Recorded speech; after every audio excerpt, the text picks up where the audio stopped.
হর মহাদেব, জয় শিব শম্ভু। আজকে যাত্রা শুরু করতে পারিনি, প্রচণ্ড ক্লান্তি ছিল। গতকাল রাত্রে পিকক হোটেল, ঝাড়খণ্ড বাড়িতে একটি হোটেল আছে, সেই হোটেলে রাত্রিবাস করেছিলাম এবং সেখান থেকে আজকে ঘুম থেকে প্রায় 2:50 নাগাদ ঘুম থেকে উঠি। তারপর ঘুম থেকে উঠে শরীর খুব দুর্বল হয়ে গেছিলো।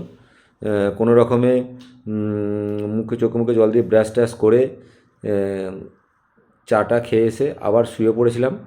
পরে রাত্রেবেলা একটু বেগুন ভাজা, একটু রুটি নিয়ে এসি, খাওয়া দাওয়া করি। খাওয়া দাওয়া করে শুয়ে পড়ব। কাল সকাল 7টার সময় আমার যাত্রা শুরু হবে।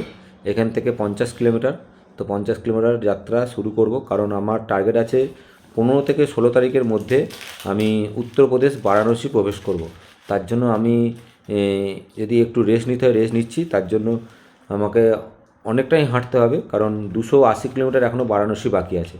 সেই জন্য আমি যাত্রা আজকে স্থগিত করেছিলাম। আজকে সারাদিন আমি যাত্রায় ছিলাম না।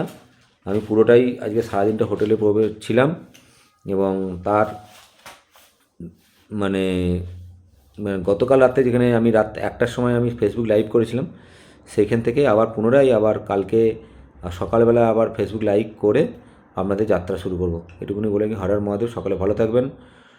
শুভরাত্রি। হর হর মহাদেব।